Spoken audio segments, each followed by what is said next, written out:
Olá, bem-vindos ao Inova Saúde, o primeiro podcast da Liga Acadêmica de Tecnologia e Inovação em Saúde. Hoje nós vamos conversar sobre o nosso primeiro eixo, que são as inovações clínicas. Eu estou com 2 convidados aqui e com mais 2 participantes da Liga. Meu nome é Luiz Fernando Azevedo e queria agradecer a todo mundo que está escutando aí ao nosso primeiro podcast. Meu nome é Matheus Cassimiro, eu sou vice-presidente aqui da LAT, a nossa Liga de Tecnologia e Inovação em Saúde, e hoje a gente recebe como convidados o Dr. Frederico Jorge e a professora Magdala, que a gente vai falar um pouquinho melhor sobre cada um deles. Vou falar um pouquinho sobre o Dr. Frederico. Dr. Frederico ele é médico cardiologista e intensivista, graduado em 1987 pela UPE. Ele foi diretor e superintendente do Hospital das Clínicas aqui da UFPE, pela UFCE, de 2013 a 2019. E a partir daí ele passou a atuar na saúde digital, junto com o NUTS aqui, né, da Federal. Do Hospital das Clínicas. Atualmente ele ocupa o cargo de diretor-geral de Telesaúde da Secretaria Estadual de Saúde de Pernambuco, da SESPE. Prazer, meu nome é Vinícius Amaral, sou estudante de medicina aqui da universidade e também sou ligando da LAT, na parte de pesquisa, mais exatamente, e vou apresentar a nossa outra convidada, que é uma professora colaboradora também da nossa liga, que é a professora Magdala Araújo Novaes. Ela é professora titular de Informática em Saúde do Centro de Ciências Médicas e docente do curso de Ciências Médicas aqui da Universidade Federal de Pernambuco. Ela é fundadora e coordenadora do Grupo de Pesquisa e Tecnologia de Informação em Saúde e do Núcleo de Telesaúde, NUTS, aqui da Federal, que é onde a gente está fazendo esse podcast.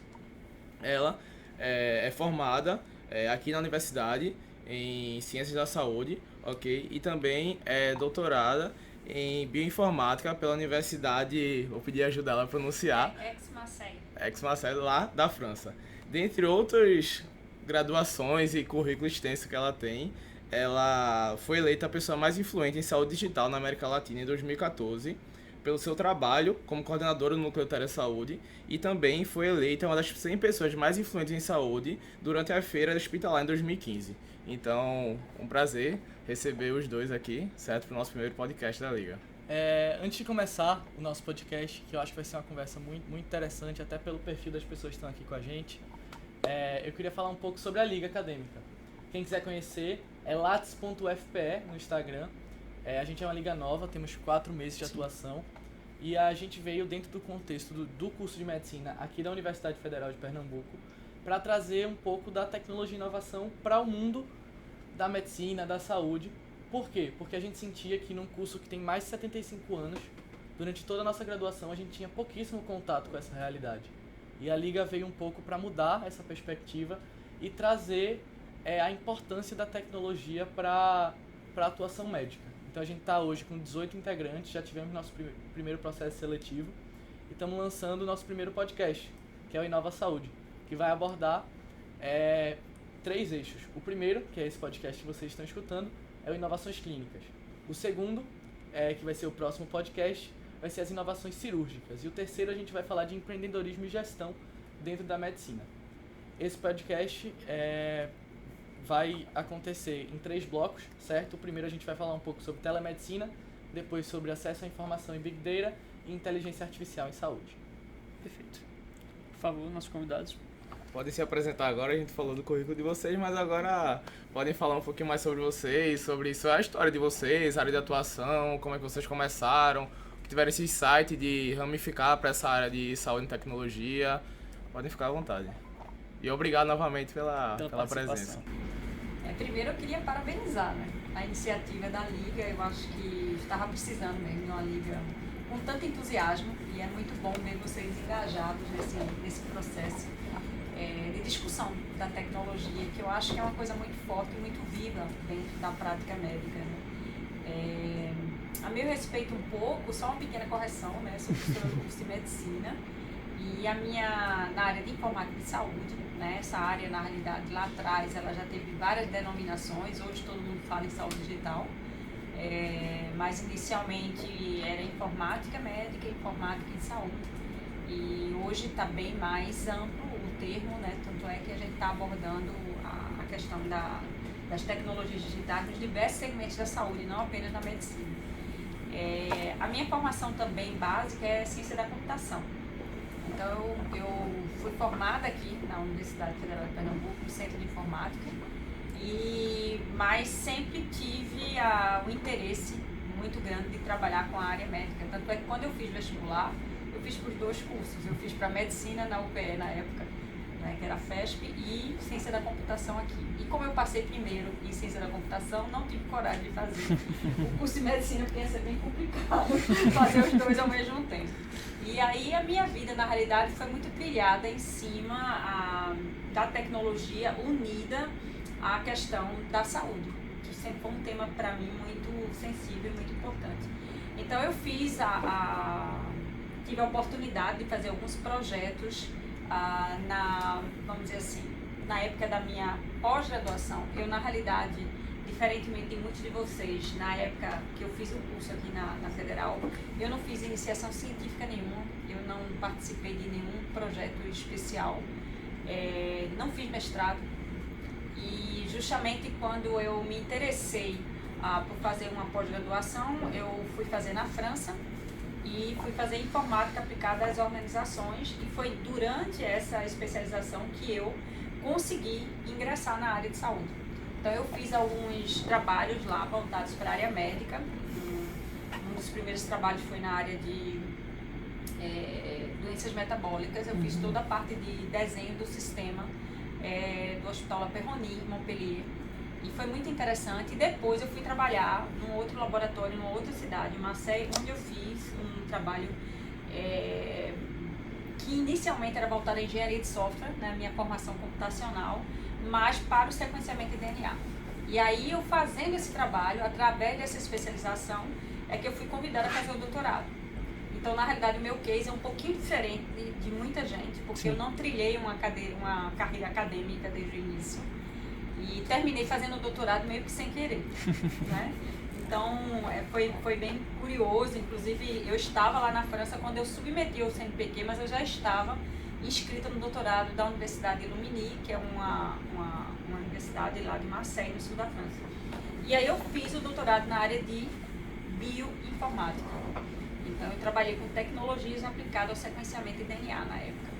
E foi aí que, vamos dizer assim, a minha carreira mais voltada para a área de informática e saúde Começou.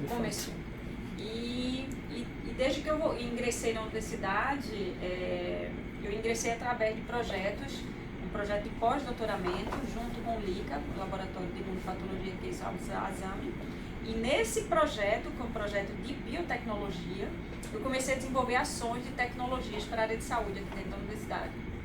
E a partir dessas ações, principalmente de formação para docentes, eu dei muita aula, muito curso lá naquela época. A gente está falando de 30 anos atrás, né, para os professores, na questão da inclusão das tecnologias nos cursos. E foi a partir de um desses projetos que a gente começou a se fortalecer enquanto grupo, e foi quando ocorreu o concurso. Abriram uma oportunidade de concurso em informática e saúde, e eu entrei como professora do curso de medicina.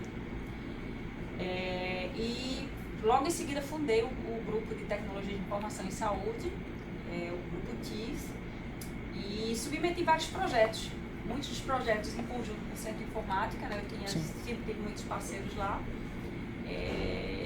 mas no decorrer dos anos foram surgindo oportunidades de parcerias com professores e com o Hospital das Clínicas, e foi através de um dos projetos que a gente submeteu ao Ministério da Saúde que foi possível criar um núcleo de telesaúde.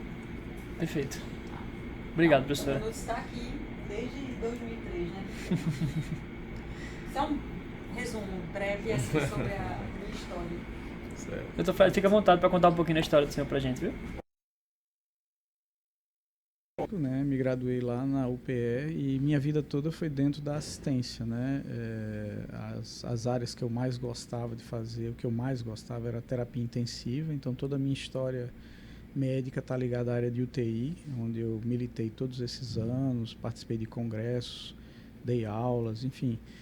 E entrei aqui no Hospital fui graduado na UPE, fiz residência médica no Barão de Lucena e só entrei aqui para trabalhar. É interessante, né? Porque a maioria das pessoas fez o curso aqui, fez residência aqui e terminou virando médico. Não, eu vim de fora e entrei aqui para trabalhar. Fiz o concurso em 92, fui admitido aqui em 95. E de lá para cá venho atuando na parte de gestão. Eu comecei como chefe do serviço de pronto atendimento desse hospital, não existe mais, mas na época existia. E a partir daí eu comecei a ter uma afinidade muito grande com essa área de gestão. Eu continuava a fazer assistência lá fora, fiz uma pós-graduação em cardiologia, comecei a atuar como cardiologista, já tive consultório de cardiologia, já fui médico ergometrista, fazia ergometria, né? Enfim, tudo que um médico tradicional fez, eu fiz. Só que de uns anos para cá, eu vinha cada vez mais chegando à área de gestão e na área de inovação e de tecnologia. Sempre tive um pé nessa área, muito mais porque eu simpatizava com isso do que com outra coisa qualquer. Então, aqui no hospital, minha carreira praticamente toda foi na área de gestão. Eu praticamente não assumi nenhuma atividade assistencial aqui. Eu fazia assistência fora. Eu tinha consultório, trabalhava em outros hospitais, por aí vai. Mas aqui eu fui diretor médico, depois eu assumi a chefia do faturamento hospitalar. Em 2012 eu fui chamado para trabalhar para a EBSER, fui para Brasília, fiquei um tempo lá e aí o reitor me chamou para ser superintendente aqui desse hospital. Acho que foi na maior crise que esse hospital já teve, né, onde a gente passou por problemas muito sérios de infraestrutura, equipamentos encaixotados, insuficiência de recursos humanos, faltando dinheiro. E aí era a mesma época em que estava sendo implantada a empresa brasileira de serviços hospitalares, onde eu trabalhava, e aí foi todo um trabalho de convencimento das pessoas em aderir à empresa e deu certo. A partir daí a gente começou a fazer as ações de reestruturação, mas eu sempre junto do NUDES. Em 2019, quando eu saí de lá, então eu vim aqui me oferecer e pedir a professora para trabalhar aqui com ela. Na verdade, acho que eu sou o aluno mais velho dela, né, na verdade. Eu cheguei aqui já depois dessa carreira, porque eu achava que isso... praticamente, eu podia dizer que eu sou um médico em mudança, não tem um negócio desse, né, de redirecionamento de carreira, transação. Isso, exatamente, exatamente. Exatamente. Então eu estou nessa. Isso. Então o NUDES foi minha casa aqui, onde eu realmente fiz. A gente trabalhou na pandemia toda, não foi, professora? A gente ficou aqui, praticamente eu vinha todo dia fazer atendimento por telesaúde a pacientes portadores de Covid, ou com suspeita de Covid, e continuei com esse trabalho até a minha saída agora, em abril de 2022. E aprendi muito aqui com a professora. A professora, ela tem uma trajetória de formação muito grande. Boa parte das pessoas que hoje vocês vão ver dentro dos núcleos de telemedicina, em algum momento tiveram aqui, passaram por aqui, foram formados aqui por ela. E para o senhor, como foi tomando como gancho aí essa parte no final que o senhor falou, que atendeu aqui durante a pandemia por telesaúde, como é que foi para o senhor essa experiência como médico e também como um engajador dessa área? Eu lembro que no início, né, a gente teve uma vídeo com o Ministério da Saúde à época, e o Ministério da Saúde estava pensando justamente nessa questão de liberar o atendimento por telemedicina, porque as pessoas precisavam ser atendidas, mas muitas tinham medo de ir para os postos de saúde, para as unidades, porque também tinham medo de se contaminar. Então, a gente fez uma vídeo, houve a regulamentação para dar segurança jurídica, e um parceiro nosso, né, a TI Saúde, não sei se eu posso falar em nomes, né, a TI Saúde, que é a plataforma que a gente utiliza aqui para atendimento, disponibilizou gratuitamente, a gente utilizava essa plataforma de teleatendimento, a gente atendia, mas ao mesmo tempo dava feedbacks para eles irem melhorando a plataforma à medida que a gente fosse atendendo. Então atendi, foram mais de 1000 consultas feitas aqui. Sua, né? Exato. Foram quase 15 mil atendimentos. Caramba. Foi bem intenso. Então o crescimento para a telemedicina foi intenso durante a pandemia, né? E como era a aceitação dos pacientes a essa nova tecnologia? Os pacientes adoravam. A gente fazia o atendimento e ato contínuo, fazia uma pesquisa de satisfação. O percentual de satisfação, acho que a Magdala pode falar isso, mas ele era muito alto.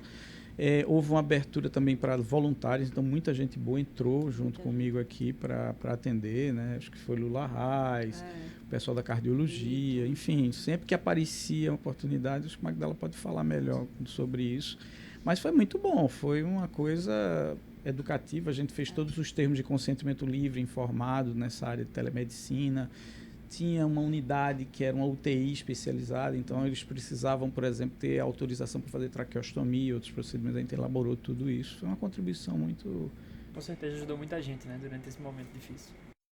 Foi bastante intenso, porque o NUDES, né, apesar do nome ser Núcleo de Tecnologia de Telesaúde, o NUT sempre atuou com saúde digital de uma maneira mais ampla. Então, a gente sempre teve outros projetos envolvendo registro eletrônico de saúde, padrões, tecnologias. Então, a gente sempre trabalhou com outras ações, imagens médicas e tudo, mas telesaúde sempre foi o carro-chefe. Então, a gente já vinha trabalhando com telesaúde para o setor público, especificamente. A gente começou, pra vocês terem ideia, começou em 2001 o projeto. A gente inaugurou isso aqui em 2003, né, quando estava tudo pronto. E o que é que aconteceu? A gente vinha trabalhando com uma telesaúde que envolvia um relacionamento interprofissional. Era a equipe de saúde da família com os médicos especialistas e as discussões. Então, durante praticamente 18 anos foi dessa forma, né? Então, muita ação de teleeducação, muita ação de teleassistência, mas a gente não podia atender o paciente diretamente. Com a pandemia, tudo isso mudou. Então, rapidamente a gente conseguiu colocar no ar um serviço de telesaúde, e a gente está falando de colocar no ar em um mês. Então, a parceria da empresa TI Saúde foi importante, porque na época, a plataforma que o NUT desenvolveu ao longo dos anos, que é a HealthNet, ela não tinha o componente de teleconsulta. Até porque não podia ter, né? Mas a gente já estava desenvolvendo, só que ele não estava totalmente pronto, ele não tinha assinatura digital. E como a gente precisava botar um negócio no ar rapidamente para atender, quando a gente percebeu que a pandemia ia ser um negócio sério, final de janeiro, começo de fevereiro, a gente decidiu, vamos colocar no ar. E aí a gente fez um esforço voluntário, que foram muitos profissionais, né? O Dr. Fred está falando aí, algumas pessoas estavam aqui feito ele, mas a gente teve centenas de médicos, psicólogos, atendendo, tudo online, voluntariamente, e a gente conseguiu colocar isso em um mês por conta da parceria com a TI Saúde, porque a gente já vinha desenvolvendo ações com eles, porque tinha um projeto piloto aqui dentro do Hospital das Clínicas, na dermatologia. Então, eles já estavam com a assinatura digital pronta, já tinha toda a parte do... Já estava bem encaminhado. Pronto, exato. Aí a gente conseguiu botar no ar rapidamente. A gente pergunta isso, de como o paciente se sentia, porque durante nossos seminários, em que a gente conversou bastante sobre telemedicina, a gente viu uma pesquisa de 2022 que dizia que os pacientes gostavam muito da telemedicina, mas que eles ainda sentiam algumas limitações. Então, por exemplo, para renovação de receita, para consultas de coisas leves, eles adoravam. Mas às vezes, talvez um problema de emergência ou até uma consulta de saúde mental, alguns pacientes ainda tinham um pouco de resistência. Então, uma pergunta que eu acho que é válido a gente trazer, né? Sim. É saber se vocês acham que a telemedicina está caminhando para diminuir essa diferença e quais são um pouco dos caminhos para diminuir, para que a grande maioria das especialidades tenha acesso à telemedicina. Bom, veja bem, na telemedicina a gente não tem o recurso do exame físico, do exame clínico, tá? Então, a entrevista e a anamnese ela tem que ser melhor e mais elaborada do que o exame clínico. Talvez seja por isso que eles gostem, porque se conversa mais na telemedicina para poder pegar mais dados de anamnese, de história, para poder subsidiar um diagnóstico. Mas isso está de acordo com as estatísticas mundiais, né? Uma boa história clínica você consegue dar o diagnóstico em mais de 70% dos casos, e algumas doenças você só dá diagnóstico com a anamnese, né? Dá um exemplo, enxaqueca, você só dá diagnóstico com anamnese, e outras doenças em que você tem que conversar com o paciente para tentar. Com relação às doenças mentais, eu acredito que isso pode ter mudado um pouco, porque eu trabalhei um tempo aqui com uma médica, com uma psiquiatra, né, que trabalhou junto com a gente aqui, fazendo a seleção de pacientes que estavam aguardando consulta para psiquiatria. E eu lembro que ela disse que tinha colegas que diziam que não lembram da última vez que tinham atendido um paciente presencial.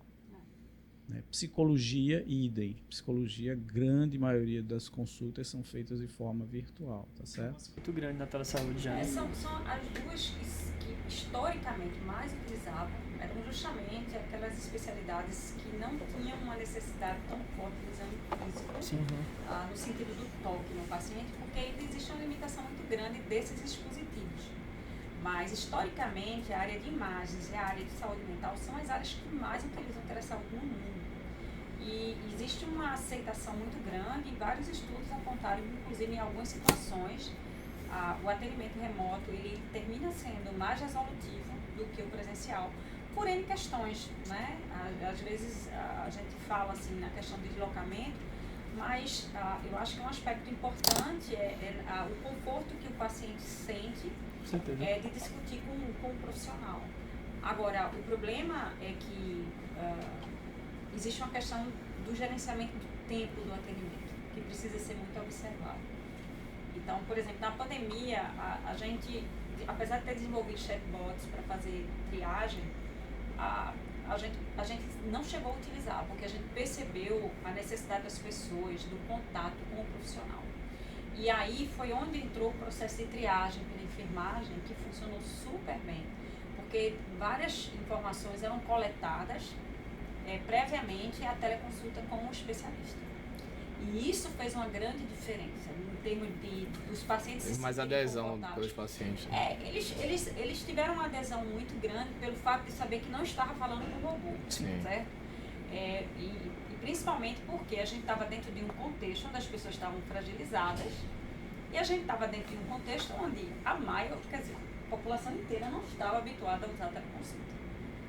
Mas todo mundo está habituado a utilizar uma tecnologia como o WhatsApp, com videochamadas, né, e por aí vai. Então, para nossa surpresa, a adesão e a facilidade de utilização também da ferramenta facilitou muito e os pacientes conseguiram ter uma adesão muito boa. Muita gente até se espantava, porque não achava que no setor público ia ter um serviço dessa qualidade. Quando fazia o cheque, eles achavam que era trote. A gente ligava para perguntar como é que tinha sido, aí eles achavam. Um colega, meu amigo meu, ligou para mim. Fred, ligaram para mim, perguntando, tal. É isso mesmo, pode responder. O NPS da gente era altíssimo. A gente até se surpreendeu, porque era tudo muito novo, tanto para os profissionais, porque não foi brincadeira, né? O Dr. Fred está aqui, mas você imagina, vocês são novos, né? Estão começando a construir a carreira de vocês, mas pessoas que estavam aí há 20, 30 anos no mercado e que nunca tinham feito um atendimento. Sim. Né? Por mais que pareça uma coisa muito básica e óbvia, do tipo, eu faço videochamadas, mas não é a mesma coisa. Não é tão fácil, né? Com certeza. Existe a questão da postura, de como coletar informação e como o Dr. Fred está colocando, né? Essa discussão com o paciente da coleta, né, da informação, ela é fundamental que seja bem feita. E aí, com o sistema digital, você consegue sistematizar melhor o atendimento. Mas o profissional ele precisa ter um maior controle, né, do atendimento e preservar muitos prazos também de atendimento.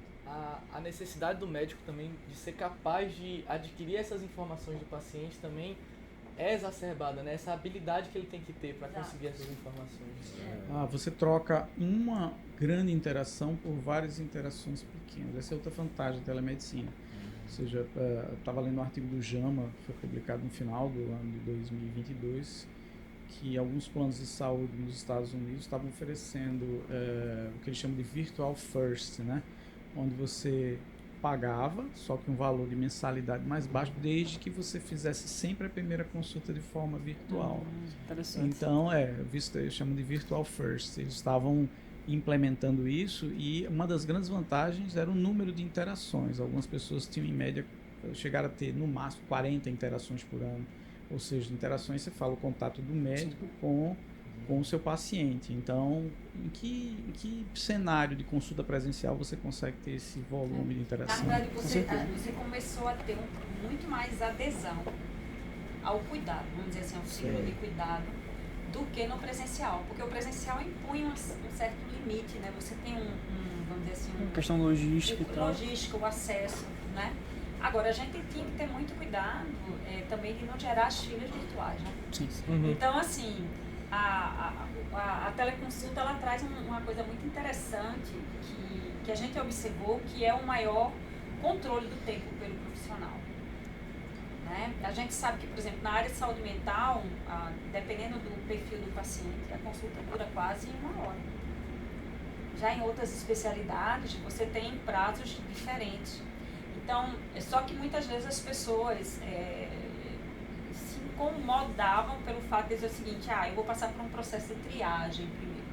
Na hora que você coloca esse nome triagem, as pessoas ficam um pouco receosas. No entanto, se você insere isso dentro de um contexto de que você está ali coletando informações que vai subsidiar a discussão com o seu médico para que ela seja muito mais assertiva, muito mais objetiva, A visão dela muda. já muda.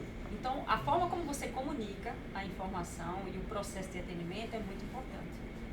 Mas isso que o Dr. Fred está colocando é fundamental. A gente viu vários estudos aí de fato, de um volume extremamente elevado de atendimentos virtuais e que logo após vamos dizer assim, encerramento da pandemia e tudo, houve uma volta ao presencial, ou seja, uma redução drástica, mas muito por conta de que a maior parte dos profissionais voltaram a atender de maneira presencial.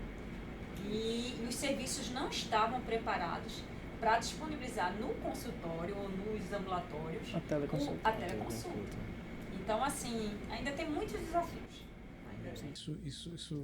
Esse é um fenômeno interessante. Aconteceu lá na Secretaria de Saúde.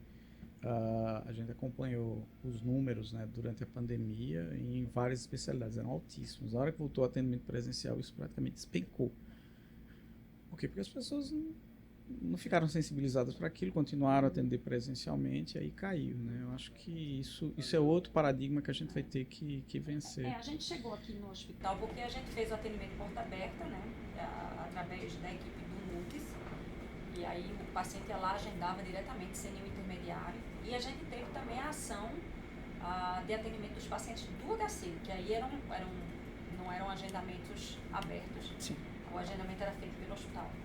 E a gente chegou a botar 27, 28 especialidades no ar. O volume era muito grande de atendimento, mas mesmo assim ainda era muito aquém do que o hospital necessitava. E aí não teve um período de transição, assim, vamos dizer assim, muito longo. E por isso que houve, em alguns momentos, uma queda brusca no volume de atendimento online. E aí, assim, muitos profissionais também ainda não se sentem confortáveis. Talvez até por uma barreira cultural, né? De achar que não funciona, a população não vai aderir. Mas assim, ficou comprovado. Veja só, existe a maior parte dos atendimentos, a troca de informações é o mais relevante. E aí, assim, percebeu-se que consulta de retorno, pré-operatório, pós-operatório, uma série de situações onde o virtual, ele é muito perfeitamente mais, adequável, né? Não só adequado, é muito mais interessante.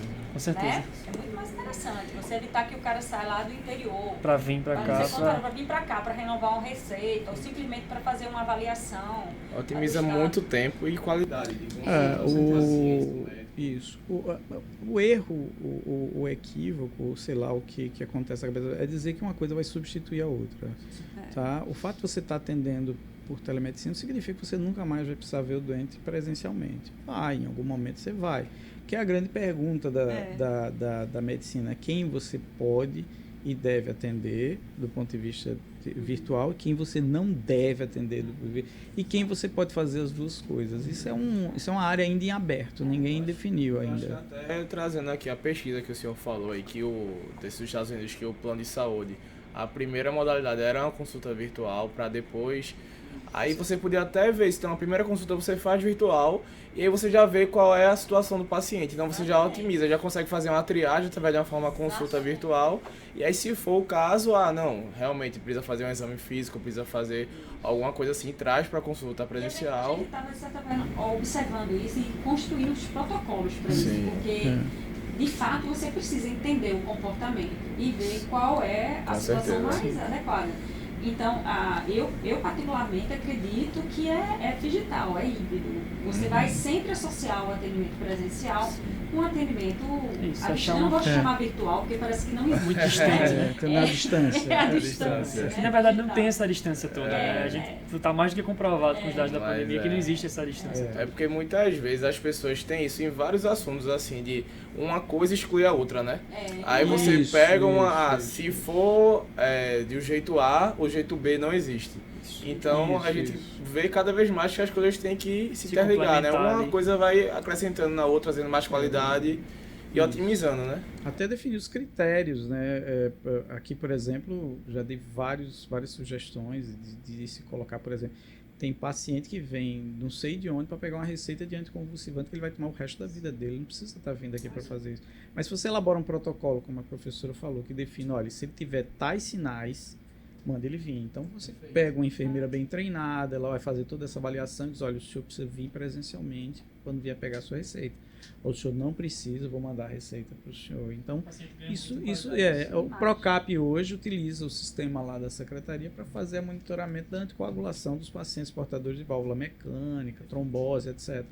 Então, eles precisam vir aqui mostrar um exame de INR, de TPE com INR, para dizer, aumente meio comprimido, diminua um quarto, faça isso. Ele volta para lá, não precisa, eles já fazem isso, já é feito. Então, assim como esses casos que eu citei, tem 1 milhão deles que você pode adaptar. Entendeu? Nós somos protocolos de elegibilidade, né, do paciente para aquele perfil de atendimento. Sim. Então, eu acho que hoje a gente já consegue olhar para a teleconsulta, simplesmente é uma forma de você atender. Como existem inúmeras outras. Então, a gente tem que encarar isso com mais naturalidade. E em cada forma, cada cenário, você vai ter limitações. Perfeito. Né? Um tópico também, que eu acho que seria uma boa pergunta, né? Porque aqui a gente vai conversar de 3 eixos. E para encerrar, eu queria que a gente conversasse um pouquinho sobre quais são os principais desafios que o médico enfrenta para conseguir participar desse mundo da telemedicina e o papel dos médicos jovens, dos médicos que estão se formando agora para se inserir nesse mercado, né? Eu acho que é um tópico que é válido a gente conversar sobre essa dificuldade que os médicos enfrentam e essa diferença aí entre gerações. De que dificuldade você está falando para acessar o mundo da telemedicina? A gente vê que, por exemplo, alguns médicos que já se formaram há bastante tempo têm um pouco mais de dificuldade de realizar essas consultas, né? Então, eu queria saber que passos a gente, como sociedade, poderia tomar para facilitar isso. Eu vou começar e eu queria que você complementasse. Veja, hoje, vamos lá, hoje eu não faço mais consultório, fiz consultório 10 anos, etc, e parei e tal, mas vou fazer um consultório hoje, eu queria incluir a telemedicina no meu hall de consultas. Simples, vou lá nas plataformas, o mercado está cheio delas, seleciono o que eu acho mais adequado, converso com o comercial, o cara me faz uma visita, apresenta a plataforma, me ensina como é que eu faço toda a consulta, eu defino que eu quero uma ficha assim assada, ele monta para mim, etc. Eu pago essa mensalidade e começo. Então, não tem dificuldade para acessar. Eu acho que, exatamente, do ponto de vista de acesso à ferramenta, sim, perfeito. É fácil, não é difícil, tá? Pelo menos eu considero fácil. Não há nenhum problema nenhum, não, né? Agora, o porquê que aí você por que tem tão pouca adesão a esse tipo de questão? Essa é uma questão realmente que eu não tenho resposta para ela, sinceramente. O que eu acho é que às vezes as pessoas confundem treinamento com capacitação, com preparo, né? Eu acho que assim, durante muito tempo, os cursos de medicina e saúde como um todo, eles não tiveram um olhar muito, vamos dizer assim, mais aprofundado sobre essas questões, né, de inserir essas discussões das formas de atendimento no processo de aprendizagem. Porque muitas vezes as pessoas simplesmente tentam fazer da forma como fazem presencial. E não é. Tem que ter essa sensibilidade de diferença. Exato. Né? Você tem que na prática da telemedicina, você tem que fazer uma fase preparatória um pouco mais longa. Depois é tranquilérrimo. Mas até você encontrar, dentro do contexto, do perfil dos pacientes que você tem, qual é a melhor forma de atender? Quais são os protocolos de atendimento que eu vou utilizar? Quais são os registros que eu vou fazer? Então, esses cuidados, muitas vezes, eles não são tomados adequadamente. Sim. As pessoas, muitas vezes, querem fazer a coisa muito rápida, muito imediata, e não ficam atentos e terminam gerando, da mesma forma como a gente tem no presencial, muitas vezes um lixo digital muito grande. Né? Você não tem controle sobre os registros que estão lá no prontuário, você não consegue fazer pesquisa em cima desses registros para entender como é que está seu paciente, como é que ele o caso dele se correlaciona com outros na literatura. Então, assim, eu acho que o processo de atendimento do médico como todo aqui precisa ser repensado. E agora, até falando nessa parte, assim, eu acho que a gente falou muito sobre a visão do médico, né? Assim, o médico e tá. Tomando mais como a visão do paciente agora, a gente vê que a população toda nos últimos anos cresceu muito a adesão e utilidade de smartphone, né? De smartwatch, de tecnologia. que a população em geral usa. Vocês veem assim, a população, os pacientes usando algum aplicativo que os médicos fazem de monitoramento de alguma questão de saúde, alguma questão metabólica, assim, algo do tipo que pode ser utilizado, que você já conhece, já vem no mercado? Conhecer eu conheço, a utilização é baixa ainda, é muito baixa, tá? Entra dentro do que a professora falou, do modelo de atendimento. Como é que é hoje a consulta? Eu atendo uma pessoa, faço uma prescrição, solicito exames e mando ele retornar sei lá quanto tempo. Entre esse momento e esse, ele está por conta e risco dele, acabou. Exato. Ele não é monitorado, ninguém vai lá dar o suporte, ninguém faz a orientação, ninguém nada. Ele fica num vazio aqui, onde ele volta na próxima consulta relatando o que aconteceu e por aí vai. Esse é o modelo vigente hoje. Eu acredito que a telesaúde, a telemedicina, ela mudou, vem para mudar esse paradoxo, né? Hoje, se eu fosse abrir um consultório, eu poderia dizer dessa forma, tá? Se fosse abrir um consultório hoje, eu teria uma equipe de enfermagem trabalhando junto comigo, fazendo monitoramento desses pacientes, ligando, sabendo se eles estão realmente cumprindo com aquilo que é para fazer, se vindo de interface entre o paciente e o médico para ver se tem alguma coisa, atender uma intercorrência em que ela possa resolver, caso ela não possa, ela agenda uma consulta. Isso é fundamental, isso muda o paradigma da continuidade do cuidado, ação, né? Você não tem, hoje você não tem isso. E isso, ao mesmo tempo, abre portas para um mercado da enfermagem que hoje está precisando de novas estratégias de mercado que coitadas, estão aí tentando se colocar. Tinha dito, eu trabalhava com as enfermeiras aqui, eu dizia, olha, esse é um mercado que está se abrindo, vejam aí que vocês têm uma oportunidade grande dentro dele. Tem isso, hoje já existe o que se chama de navegação do paciente, na oncologia se usa muito isso. É aquele paciente que é atendido na oncologia e precisa ir para vários especialistas, então tem uma enfermeira que faz esse guia de cuidado, esse direcionamento nisso aí. Então, e outra coisa, você capta muito dado. Você vai atender esse doente, você capta peso, altura, pressão, sinais clínicos e por aí vai. E o que é que você faz com esses dados, né? Como é que você vai trabalhar? Isso é outra área que está se abrindo, que é a área de ciência de dados. Como você garante também a segurança desses dados, né? Porque tudo bem que num grande hospital a gente pode até ter um protocolo, mas muitas vezes dentro de clínicas, dentro de alguns lugares que tem menor complexidade, é preciso haver também um estudo de como armazenar esses dados, né? Se você tem uma plataforma boa, né? Na realidade, assim, hoje o maior volume de dados clínicos que tem no mundo são justamente os dispositivos móveis. Principalmente com relação à questão de bem-estar, de saúde, a prática de exercícios, a parte nutricional. Então, esse é o grande volume, né? Aqui no Brasil ainda não é tão alto, tão elevado o uso, por exemplo, dos relógios inteligentes para fazer a captura desses sinais, até porque muitas vezes esses dados são coletados e não são utilizados para nada. Então, normalmente, quem utiliza de uma maneira mais recorrente é quem tem, de fato, um problema crônico e que precisa estar gerenciando, né, e está tendo os alertas para poder acionar a equipe de saúde. Então, isso que o Dr. Fred colocou é muito importante, porque a gente, na área de saúde digital, a gente sempre falou muito da importância do monitoramento, do telemonitoramento do paciente. Isso é em todos os estágios do cuidado. Então, quando a gente fala de registro eletrônico, por exemplo, prontuário eletrônico, a importância de você ter a documentação clínica organizada é justamente para o quê? Assegurar a continuidade do cuidado. E esse cuidado ele vai se dar por diferentes profissionais, em diferentes locais. Então, como é que essa informação ela transita de forma segura, como você está colocando, e que todo mundo acesse e consiga dar continuidade?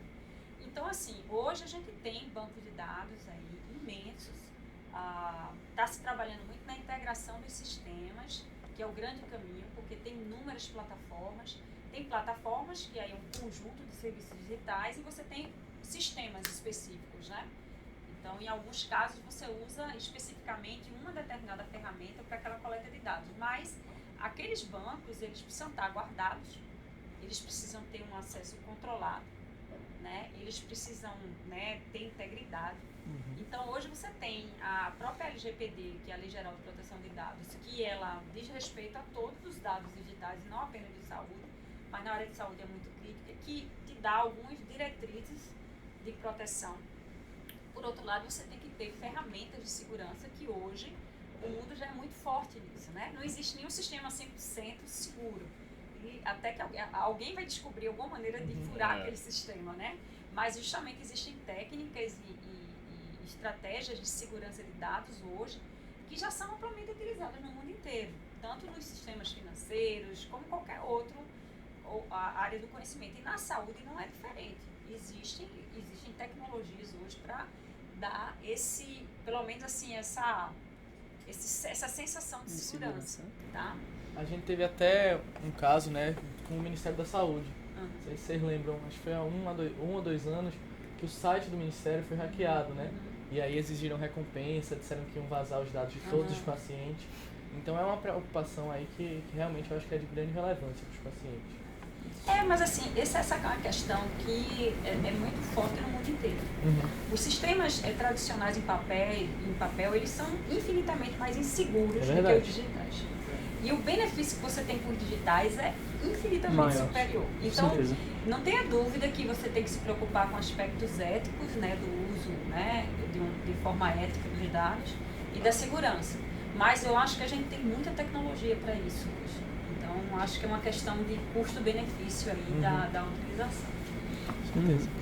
Pronto, já dentro desse nosso segundo eixo, né, que é acesso à informação e Big Data, a gente já conversou um pouquinho sobre, mas eu queria saber mais um pouquinho de vocês, falando a respeito dos dados do dia a dia da prática médica. Com essas últimas diretrizes do CFM, que vai sobre a publicação de imagem de paciente, né, publicidade médica e divulgação do trabalho, qual é o posicionamento de vocês com relação a isso? É uma polêmica. E eu acho que eu sempre costumo dizer, existe um negócio chamado bom senso. Concordo com você. Né? Existe uma questão de bom senso.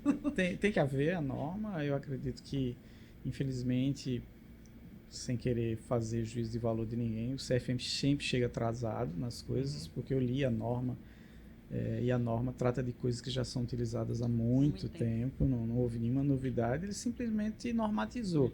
Mas deixa coisas em aberto também. Você tem que usar a sua imagem de forma honesta. Mas o que é que ele chama de forma ética, honesta? Ele não define esse tipo de coisa. Bom, eu poderia ser... Se você usa aquele paradigma do copo na metade, se ele está meio cheio, está meio vazio, e eu quisesse usar que ele está meio cheio, eu diria o seguinte: foi bom, foi normatizado, colocou-se no papel, agora tem como você responsabilizar alguém pelo mau uso, tem como dar uma orientação a quem quer usar, mas assim, eu acredito que veio já meio que defasado, e eu acredito que em pouco tempo ele vai ter que ser revisto, porque tem muita coisa nova aparecendo aí que ainda não se enquadra. Não funciona também. Mas por outro lado, isso é típico de todas as regulamentações. Na realidade, existe, às vezes a gente diz assim, está atrasado, mas por outro lado, existe uma questão da maturidade do mercado. Sim. Então, as coisas começam a acontecer e muitas vezes a gente não percebe que aquilo está gerando algum tipo de malefício. E depois aí acontece um caso assim, muito crítico e as pessoas começam a observar: eita, esse tipo de situação foi criada porque se deixou, né, divulgar dados assim, assado. A propaganda que os profissionais podem fazer que encantam às vezes o paciente vai muito mais pelo encantamento do que pelo conhecimento e pela qualidade do atendimento. Então, eu acredito muito que o mercado, ele consegue se autorregular. Agora, você precisa que os órgãos, eles deem essas diretrizes. Por isso que a gente tem as normas, né? A resolução, né? Agora, é uma coisa difícil, porque, por exemplo, a gente mesmo, eu vou dar um exemplo clássico. A pandemia, os serviços da gente de teleconsulta, eles foram divulgados na mídia. O paciente nos achou porque nós estávamos na mídia, dizendo: temos aqui teleconsulta, é gratuita, coisa e tal, acesse o site, faça o agendamento. E a maioria das pessoas estava numa situação, vamos dizer assim, tão vulnerável. Ninguém estava preocupado em saber quem era que estava lá do outro lado. Só sabia que era um médico. Que tinha, né? Claro que existe a respeitabilidade da instituição, era o nome da UFPE, etc. Mas como o nosso serviço, vários outros no mercado fizeram isso. Então, essa questão da propaganda é uma coisa que precisa realmente ser muito analisada e as pessoas estarem também monitorando para saber até que ponto aquilo representa um risco de fato ou não para as pessoas. Eu vejo de uma forma um pouco mais crítica, né? Pegando, por exemplo, a regulamentação da telemedicina, que começou em 2018, foi retirada, né? Porque houve uma reação muito grande da nossa categoria, né? Foi retirada, foi colocada em consulta, e depois da pandemia entrou de todo jeito mesmo, teve que ir. Ou seja, eu acho que cabe ao conselho, na minha opinião, saber se esse é o cenário, se isso se configura, já se antecipar isso, entendeu? Ser mais ágil em relação e fazer algum tipo de abstração, alguma coisa para tentar prever o cenário de futuro e já se antecipar isso. Eu particularmente penso assim. Tá? Não sei se o conselho tem essa agilidade, eu não sei se o conselho tem essa... Mas você concorda que o consenso na área médica é a coisa mais difícil, né? Os três são médicos. Mas alguém tem que interromper com esse Mas realmente é complicado. Pra gente fazer um trabalho de faculdade com 5 pessoas, já pra gente estar no consenso é Imagina um difícil. conselho todo Mas de isso que eu tô medicina. dizendo, assim, porque veja, isso aqui também dá riqueza. Se a gente for pensar aí, a literatura médica é muito vasta, muito extensa, vários estudos. E quando a gente faz estudo, a gente pode acertar e pode errar. Então Sim. tem muitos estudos também dizendo que não fazer. Então há sempre controvérsias, discussões. Agora, eu concordo que os órgãos precisam ser mais proativos, no sentido de estar antenado, né, no que está acontecendo. Vocês, por exemplo, são alunos do curso de medicina que já entraram com uma outra realidade. Veja, a gente dá a disciplina de informática médica desde 97, eu já sou velhinha, certo? Então, assim, a gente está falando de quantos anos? Certo? Quase 20 anos. Mais? Mais de 30? Sim, mais quase 30 anos. E observem que até hoje a gente não tem no curso esse componente obrigatório. E até aproveitando, desculpa interromper, mas é porque nesse tópico, assim, qual conselho vocês dariam para estudantes de medicina ou até de outras graduações também que queiram ingressar nesse tópico, nessa área, como o que de dica de fazer, do que procurar, de como agir, assim, mais ou menos, na visão de vocês, coisas interessantes passando para o público, né? Para esses estudantes. O caminho mais natural, inicialmente, são os projetos dentro dos seus cursos, projetos de pesquisa, de inovação, de extensão, que toquem no aspecto tecnológico. Existem também vários cursos de curta duração, e aí tem que se procurar alguns que tenham, de fato, uma equipe, né, como em qualquer coisa, né? Quem é que está, quais são os conteúdos, quem é a equipe que está responsável por aquilo ali. Hoje a gente já tem no Brasil uma oferta muito grande, né? Só que também ela é muito diversificada e muitas vezes as pessoas ficam sem saber por onde caminhar. Mas a gente tem cursos de curta duração, tem as especializações, né? Então a gente já vem batalhando há muito tempo para ter uma residência de saúde digital, que no meu entendimento ela deve ser necessariamente multidisciplinar. Sim. Eu acho que esse exercício do trabalho médico com as demais profissões é fundamental, porque quando você cuida de alguém, você vai envolver vários profissionais. E o Dr. Fred experimentou aqui no Vero o trabalho com a equipe de enfermagem. A enfermagem é altamente estratégica do sistema de saúde. É essencial. É essencial. Então, assim, ela tem um trabalho que precisa ser, assim, bem, sabe, integrado com as discussões médicas, clínicas, de uma maneira geral. E você vai ter todos os demais profissionais que vão estar ali ajudando. Você tem aquele paciente que vai precisar ter uma dieta especial, você vai ter aquele paciente que está lá tomando inúmeras medicações, você tem que fazer discussão de planejamento terapêutico em nível medicamentoso, tratamentos não medicamentosos. Então, assim, não dá para você imaginar o médico único, sozinho, exclusivo, cuidando de tudo. E aí eu acho que tem as especializações, aí a residência era uma coisa muito interessante, porque você iria associar a prática já. A gente também defendia muito a inclusão no internato, porque o internato ele traz a vivência da prática clínica, né? E não apenas a parte teórica. Então hoje a gente discute muito a questão de competências na área de saúde digital. Então você vai ter competências específicas para os profissionais que desenvolvem tecnologia digital para a saúde, e você vai ter competências para os profissionais que vão utilizar, ou seja, que vão consumir aquela tecnologia. Então, nem todo mundo quer desenvolver tecnologia. Sim. Uhum. Mas vocês com certeza vão usar a tecnologia. Sim. E aí, como usar em benefício do paciente? Como usar para trazer mais produtividade, mais qualidade? Então, eu acho que é fazer projetos, estudos, cursos, e a gente espera que em breve a gente tenha um programa de... E hoje em dia tem muito mais facilidade, né, como vocês falaram, nessa área do que quando vocês começaram, estavam na graduação. Não, infinitamente. Infinitamente. Olha, só fazer um parênteses, eu até brincava, porque assim, eu sou um case, porque a minha formação básica é de computação. Mas quando eu comecei, né, a associação mais forte em nível mundial era americana, a AMEA, né? Associação Americana de Informática Médica. A maioria que estava lá eram médicos. Não eram pessoas de tecnologia.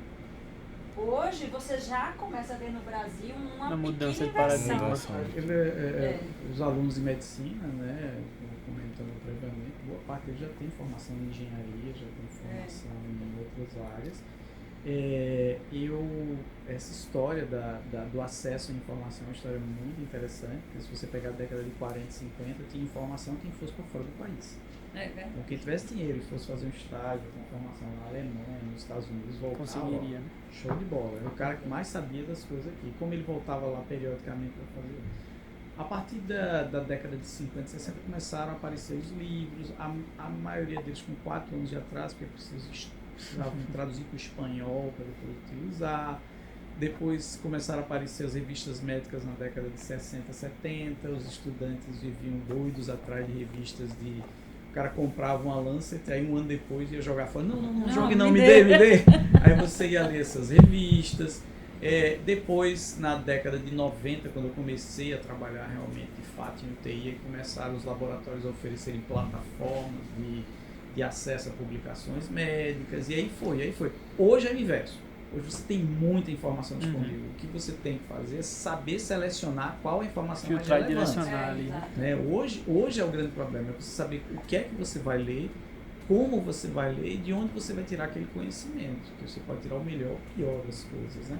Então, tem alguns sites, algumas coisas que eu recomendaria para alguns estudantes, não posso dizer todos, mas, por exemplo, se você quiser falar sobre medicina baseada em evidência, que é o grande boom da hora, você tem que obrigatoriamente acessar o site da Cochrane, que é um site que faz revisões sistemáticas e com grande relevância. Uma plataforma que eu utilizo muito é do Medscape, que é uma plataforma gratuita, disponível para a grande maioria dos médicos, onde eu faço a maior parte das minhas consultas. Algumas plataformas digitais para fazer prescrição, receita, solicitação de exames. Eu diria que o MEMED é a mais popular delas, eu já dei muitas receitas para o MEMED, fazendo muita solicitação de exame e prescrição. Plataforma de atendimento, a que eu estou mais habituado, que mais é a TI Saúde, realmente, ele fornece um bom prontuário eletrônico, uma boa conectividade. Ainda hoje do laudo de eletrocardiograma pelo TI Saúde. Tem uma DMV que é a Clinic, essa eu não conheço, se utiliza, mas eu realmente Não, o DMV é o dele e o mais utilizado pelo tipo de informações de falar, né? Dentro. Tem mais. Na realidade, a gente tem milhares de ferramentas no país. Claro que tem algumas que são mais utilizadas. Agora, a parte de formação, atualização profissional, vocês têm aí as bases de literatura. BVS, né? Bolsa, O Biblioteca PubMed, Virtual de né? Saúde. A BVS também. é brasileira, né? Uma dica aí que eu queria dar para essa pergunta de Vinícius, né, que é para o estudante de graduação que está escutando a gente, é um espaço que a gente construiu, que foi muito legal para abordar esses tópicos de tecnologia e de inovação, foi a nossa Liga Acadêmica, Exatamente. né, a Lattes. Tem que fazer a propaganda. Tem que fazer a Com certeza. propaganda. E aí, hoje somos 18 pessoas, mas eu queria falar para as pessoas também que são de outras universidades, né, porque em pouquíssimo tempo a gente conseguiu desenvolver projetos bem legais.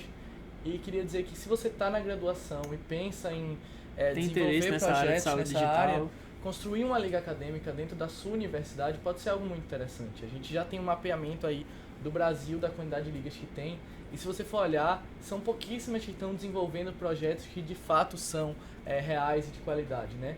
Hoje a gente tem alguns, a grande maioria na região Sudeste e Sul, em São Paulo, mas aqui no Nordeste, por exemplo, acho que hoje nós já somos uma das maiores do Nordeste, né? Já somos. Então, quem está aí na graduação, querendo desenvolver projetos de ensino, pesquisa e extensão, fica aí a dica de seguir a Lattes no Instagram. A Lattes pode ser o seu lugar. Vem! E também acho que, além de várias coisas que a gente vai aprendendo, né, nessa parte de tecnologia e atrás da saúde, além das práticas que eu digo, toda semana a gente está tendo e dos seminários, até os professores que comentaram quando entraram aqui, poxa, os alunos de medicina fazendo toda essa estrutura de podcast, então assim, são coisas que vai trazendo também agregado de conhecimento técnico também da área de tecnologia, desenvolver outras habilidades de comunicação também, de network, de conhecimento com outros profissionais de outras áreas que você pode trazer para, quem sabe, criar novas ideias que vai contribuir para a área de medicina. Então, assim, para a pessoa da graduação é muito importante realmente ter essa visão de começar de agora, né? De quanto mais cedo melhor trilhar esse caminho e de quantas facilidades a gente tem hoje, né? Com certeza. Um outro tópico, né, pra gente entrar no último eixo, que a gente veio abordar hoje, eu queria falar sobre uma coisa que mudou, na minha opinião, o conceito do que é ser universitário, que é a inteligência artificial. Eu acho que ela veio aí e transformou muita coisa com o ChatGPT. E aí eu queria trazer um pouquinho sobre o papel da inteligência artificial dentro da medicina, né? Muitos médicos têm medo até de haver uma substituição dessas profissões, e os possíveis impactos que isso pode trazer. Eu queria que vocês abordassem um pouquinho isso, se possível. Eu não tenho muito a dizer, não, porque realmente é uma área... mas eu não acredito que vai substituir, não, mas vai ajudar bastante. Isso é o que eu entendo dessa tecnologia. E não é um medo só da medicina. Outro dia teve uma palestra aqui, o título era ChatGPT, programador acabou, não vai mais existir programador, era coisa desse tipo, assim, sabe? Quando a Danila até assistiu. Também, programador. É muito curioso. Acho que não. Ó, pra você ver como é o marketing, né? Porque o ChatGPT, ele é justamente, assim, a IA se mostrando de uma maneira muito popular, né? Para todos. Porque, na realidade, a gente trabalha com inteligência artificial desde os primórdios, sabe? No início, a gente, inclusive na disciplina da gente, lá atrás, desde o início, e se vocês pegarem os livros de informática médica, né, que a gente tem uns livros que são dos papas, que a gente chama shortlist e vários outros, você vai ver lá sistema de apoio à decisão. O sistema de apoio à decisão, justamente, porque a inteligência, né, que é extraída, vamos dizer assim, conhecimento produzido a partir das bases de informação, tanto informações coletadas dos pacientes, como de literatura, como da própria experiência do profissional. E veja que são 3 eixos, né? Então, você vai buscar na base, né, do registro dos pacientes, você vai buscar na literatura e você vai buscar na sua vivência.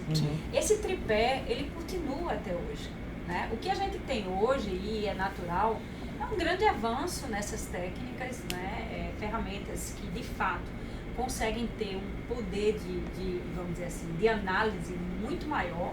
A gente hoje tem um volume de dados infinitamente maior, mas a inteligência artificial, ela é baseada na nossa inteligência, né? Então, o que acontece? Primeiro, você precisa ter informações boas, de boa qualidade. E muitas vezes as pessoas esquecem que para que essa informação ela esteja disponível, ela precisa ser coletada. Sim.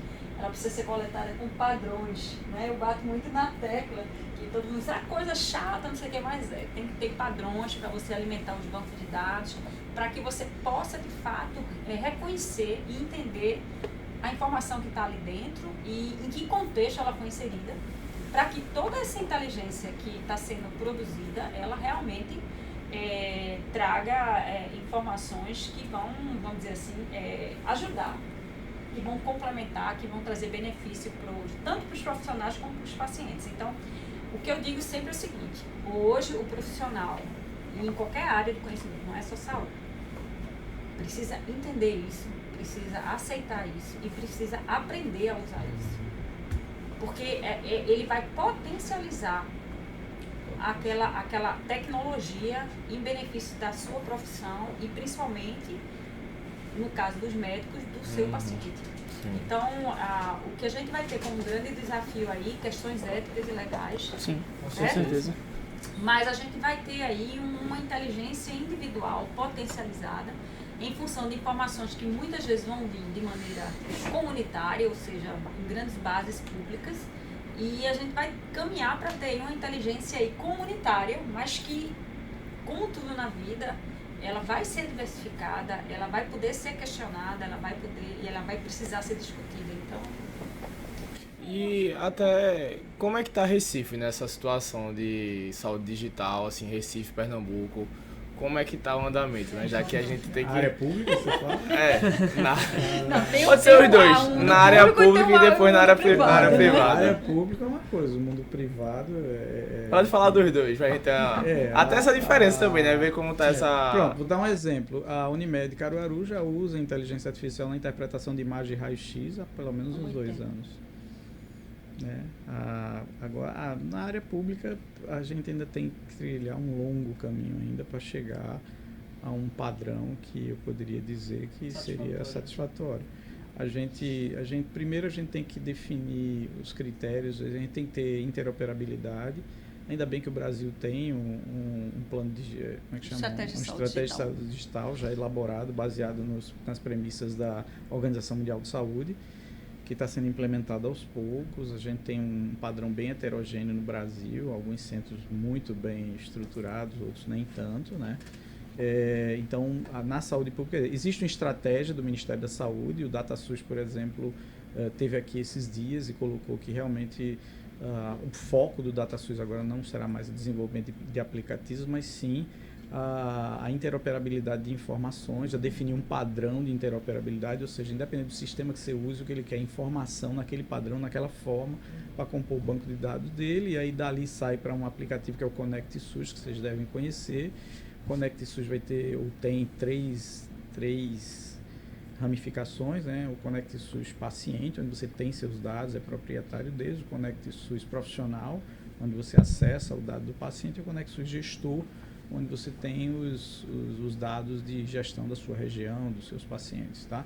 Então, já existe esse princípio, já está sendo seguido. Provavelmente é por aí que o Ministério vai caminhar. O CEDIG, que é a Secretaria de Saúde Digital, que foi criada recentemente, a doutora Anistela Haddad, que é a secretária executiva, ou seja, já é uma política realmente de Estado, está lá criada a secretaria, que congregou várias outras dentro dessa estrutura.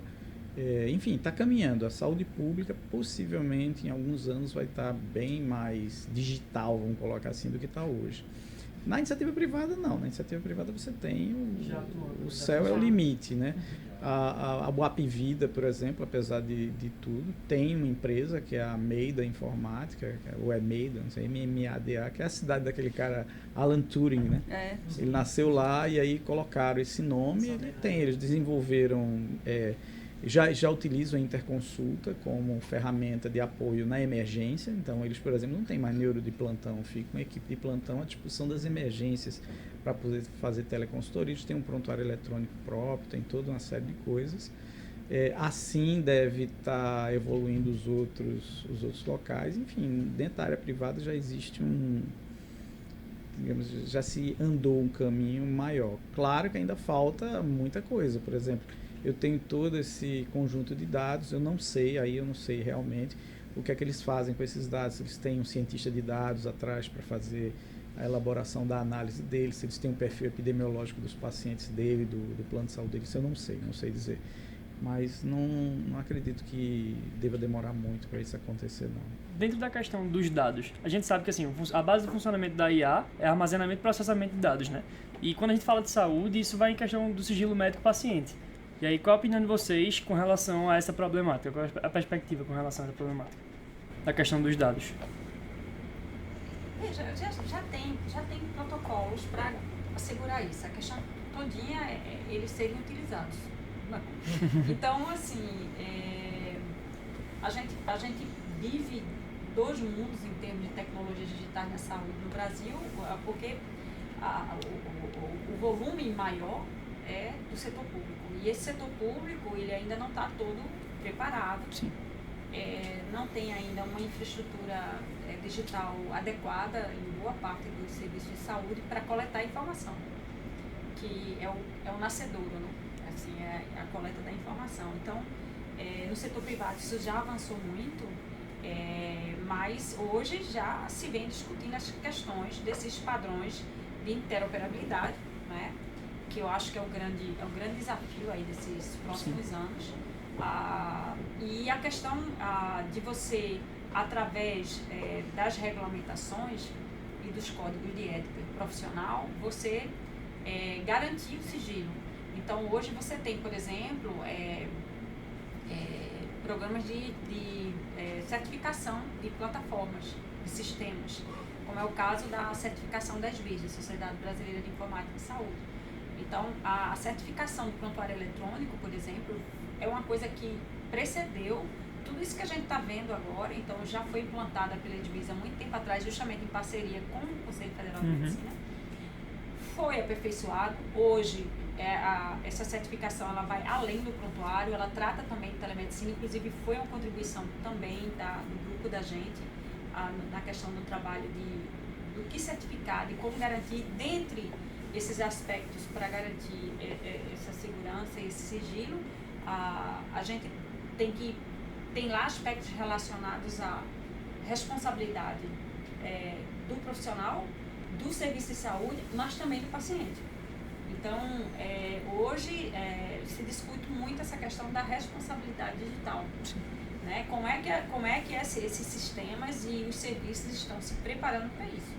E aí essas leis, elas vêm dando essas amarras. Ainda não para isso, né? Exatamente. E acho que o Dr. Fred colocou um ponto importante, assim, essa estratégia de saúde digital para o Brasil foi um marco, porque ela dá um norte, né, dos caminhos, né, que a gente precisa, né, e os atores que devem estar envolvidos ali e que vem sendo trilhado. Sim. Né? A pandemia, claro, acelerou muitas aliás, coisas. a pandemia acelerou tudo, então teve esse lado positivo. Então, assim, não só o Ministério da Saúde, mas a gente vê todas essas movimentações nas associações, né, de classe, né, nas próprias escolas, né, de nível superior aí, nas diversas áreas, tanto pública e privada, estão atentas. Claro que a gente não consegue se movimentar na velocidade que hoje a gente está vendo a tecnologia acontecer. Né?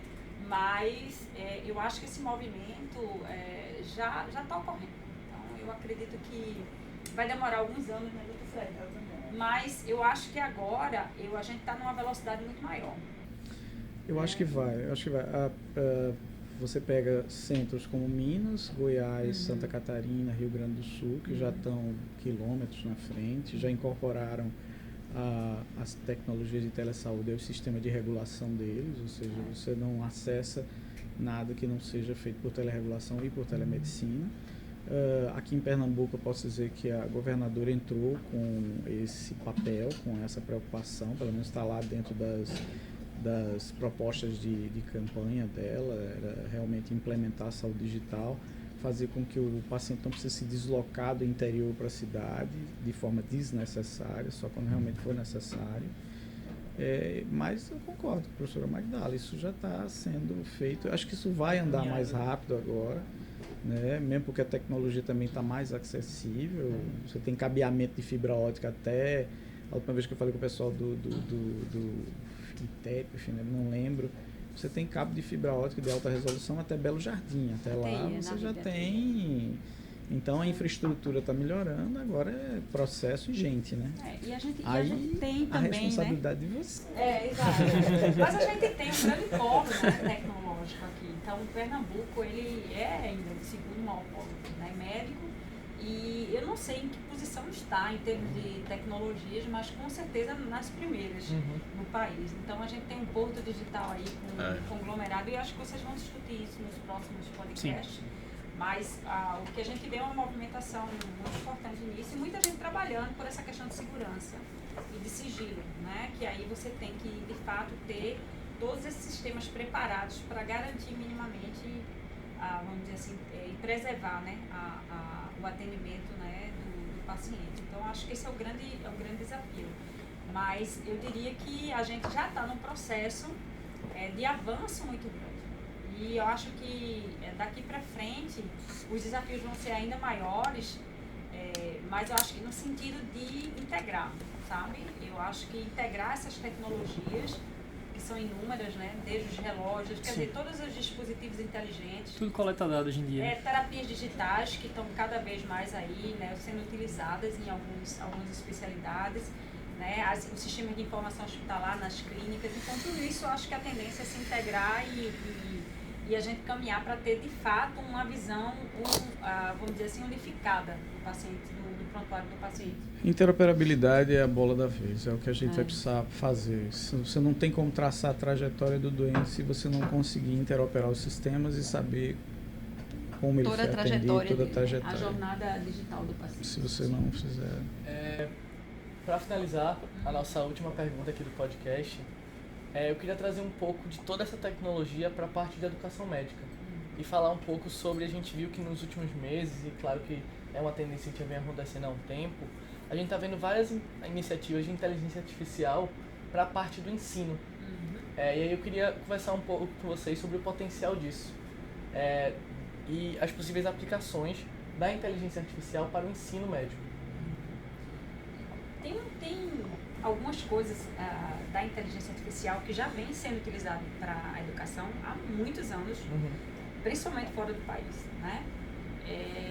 Você pegar aí o conjunto de simuladores, por exemplo, né? Você fazer simulações, você fazer uma imersão virtual, tudo isso são tecnologias que são bastante assim, importantes para a formação médica. Principalmente porque vai vamos dizer assim, melhor preparar, né, o aluno para quando ele chegar, de fato, a precisar tocar no paciente. Né? Então, essas tecnologias elas já são bastante utilizadas em outros cenários, por exemplo, treinamento, exército americano. Eu visitei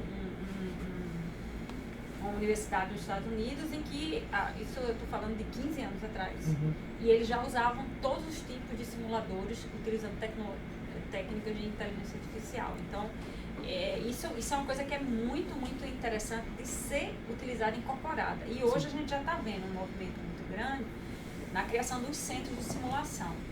Esses centros de simulação já estão usando robótica, né, que vocês já devem estar experimentando. Cada vez mais utilizar sistemas de imersão, realidade aumentada. Então, tudo isso vai beneficiar muito, mas algumas dessas tecnologias ainda são muito inacessíveis para algumas universidades, principalmente as públicas. E aí você tem que tentar utilizar essas tecnologias que já estão disponíveis ou de maneira gratuita, ou algumas delas de uma forma mais acessível na própria internet. Então, você tem hoje várias calculadoras, simuladores de caso clínico, você tem vários cenários de uso tecnológico para aprimorar o aprendizado. E os estudos que foram publicados em relação a isso confirmaram o grande benefício que traz para o preparo do aluno. Né? Então, técnicas cirúrgicas, técnicas para exames complementares, né?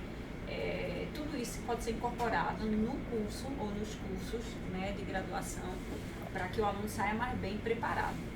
A gente utiliza, e aí é uma coisa que já é comum, a utilização de plataformas de apoio ao ensino presencial e essas plataformas incorporarem essas tecnologias de inteligência artificial para poder, vamos dizer assim, ter um melhor também monitoramento do aluno, do perfil do aluno e de como ele está evoluindo dentro do seu processo de aprendizado. Porque existe a tendência que a gente caminhe para ter uma personalização do aprendizado.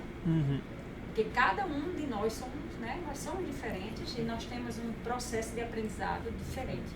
Então, a gente, através da inteligência artificial, você pode ter trilhas que podem ser construídas de forma individual para a construção do conhecimento. Individualizar, até mais focar em alguns aspectos. Nós temos, por exemplo, a gente tem, hoje aqui na Federal, nossa sala tem 70 pessoas.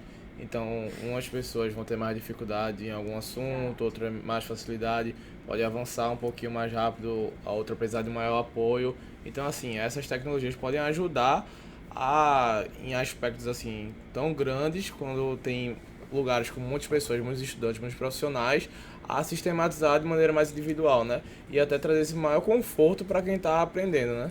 Teve até uma empresa, eu faço grupo de um grupo nacional, né? Que é o HackMed, que trabalha também tecnologia e inovação. Eu até estudei bastante o trabalho deles para trazer para cá. E aí eu estava estudando uma dessas empresas que eles falaram sobre, que é a Paciei 360. Não sei se vocês conhecem. A gente já usou isso no ensino aqui. Tá avaliada hoje em mais de 45 milhões de reais, a empresa brasileira, né? Que trabalha um pouco no OSC, né? Na simulação de casos clínicos para os estudantes de medicina. Exatamente. E a gente já chegou a utilizar, vamos dizer assim, não utilizar na disciplina como um todo, mas a gente já demonstrou a utilização do paciente 360 em alguns componentes que a gente fez. E hoje, por exemplo, o NUDES vem trabalhando no VOS, que é justamente o ósseo virtual. E a gente já conseguiu montar vários VOS, né, Dr. Fred? Bem interessantes, utilizando, né, a inteligência artificial para isso.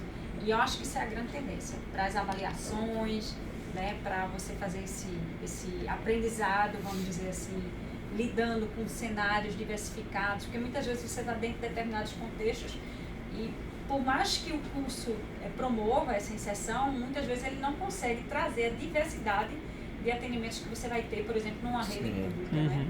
Então, essas tecnologias, elas com certeza, eu acho até inclusive que elas vão ser incorporadas mais rapidamente, porque eu acho que elas já estão bem mais maduras, né? A gente recentemente trabalhou num projeto, a gente não pode divulgar porque está sob sigilo, mas assim, na construção de bolsas justamente para avaliação médica.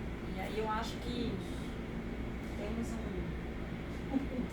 Temos sim. Eu acredito que será a vez, acho que isso deve ser será bem mais utilizado no futuro.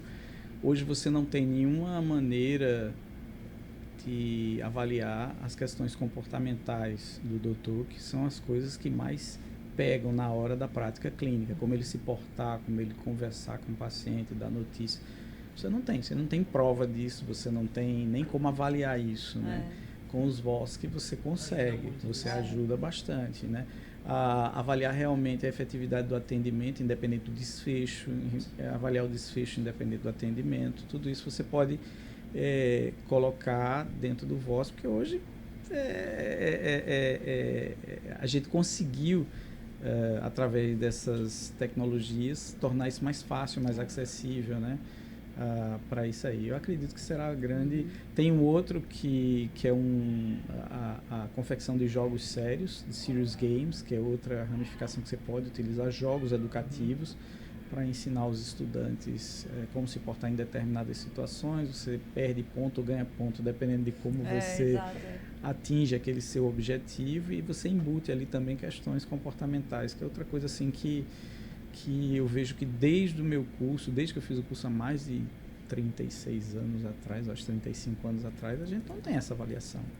A gente tem uma série de boas práticas e tal. Inteligência emocional, né? A gente tem boas práticas, a gente ensina, que a gente não deve fazer isso, não deve fazer aquilo, mas tipo assim, isso não é avaliado dentro do curso. E a tendência é usar realmente, né, os EPAs, né? Você está aí discutindo competências, avaliar conhecimento, habilidades e atitudes. Então, hoje a gente percebe que existe uma fragilidade ainda muito grande nesse feedback. E principalmente se a gente pensar em individualizar, como vocês estavam colocando, as turmas de medicina, por exemplo, são enormes. É muito difícil você lidar com essa diversidade. As pessoas às vezes pensam que a brincadeira isso não é, porque ali quando você está conversando, você não sabe se aquilo ali está tocando de fato as pessoas e como é que as pessoas estão percebendo e estão entendendo aquilo ali. Então, essa individualização, tanto do atendimento, né, do paciente, né, individualização, a personalização cada vez mais do atendimento assistencial, também é necessário no educacional. Então, essas tecnologias eu acho que vão trazer grande diferença aí dentro do processo de ensino-aprendizado. Uma grande surpresa para mim, eu esqueci de dizer, mas eu sou mestrando do SIM, eu estou fazendo mestrado lá, e na área de governança ágil, gestão, enfim, de gestão de projetos. e engenharia de software, e foi uma surpresa para mim. Existem o IPMA, que é um instituto internacional, ele prevê e ensina as competências comportamentais que um gestor de projeto tem que ter. Gerenciamento do seu tempo, etc, etc, etc. E aí eu disse, rapaz, se você tem isso em gestão, você não tem na medicina, você não tem nada disso, cara. Mas vai ter, tá conversando. Gestão do tempo, por exemplo, é grande. Eu dizer que é um dos maiores, até porque a carga horária de vocês é altamente elevada. E eu acho que em qualquer coisa que a gente faz, a reflexão ela é muito importante. Você precisa ter tempo para refletir, né?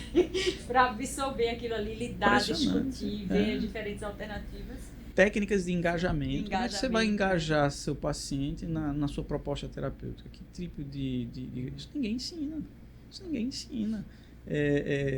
Resiliência, ética, essas coisas, a gente tem, assim, um conjunto de boas práticas, umas recomendações, mas isso não é de fato ensinado. Não existe um exercício prático que você faz isso no curso. Não tem. E uma das grandes broncas, né, Fred? A questão, por exemplo, a própria adesão medicamentosa, que é um negócio teoricamente trivial, Mas que não, na prática... É um dos maiores problemas que se tem, né? Não vou nem falar do exercício físico.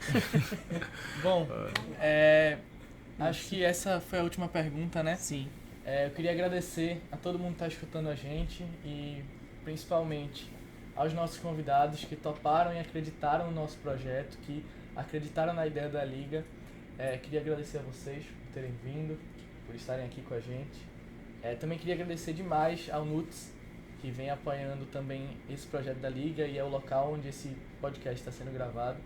Então, muito obrigado a vocês e aos meus colegas que estão aqui. Faço a palavra do nosso presidente e as minhas também. E queria agradecer demais a vocês pela participação e ao povo que está nos ouvindo aqui agora também. E ao NUT por ceder esse espaço para a gente poder criar esse projeto tão legal que é o InovaCast. Agradecer, né, a presença de todo mundo aqui também da nossa equipe, que está aqui por trás das câmeras. Que foi um trabalho montar toda essa estrutura aqui. E agradecer a todo mundo que está ouvindo também. Os professores aqui que toparam a ideia, vieram ajudar a gente. E também agradecer a todo o suporte que a gente vem tendo da faculdade, também os nossos orientadores, colaboradores, né? E também toda a equipe do Lattes, que são 18 pessoas, que de certa forma todo mundo está se ajudando. Se empenhando muito. Que é uma liga nova, então a gente sabe da dificuldade, atrelado à questão de tempo da faculdade, você administrar uma liga, tocar e ainda mais você erguer uma liga assim, né? Que é já uma pegada totalmente diferente que a gente tem na faculdade e também surge ela do nada, assim, é bem desafiador, mas que com a equipe que a gente tem está sendo bem gratificante. Só para finalizar, se você que está escutando ficou interessado na ideia, no podcast ou até sobre a Liga Acadêmica, aqui na descrição do YouTube a gente vai ter os dados tanto da Liga como dos convidados, certo? Então, se alguém quiser seguir a Liga, o NUTS, ou até um deles, né, vai ter os e-mails também, para que vocês possam entrar em contato. Se alguém quiser e tiver interesse de montar uma Liga Acadêmica em sua faculdade, pode mandar mensagem também para a gente que a gente vai dar todo o suporte, tá bom? Muito obrigado e até a próxima.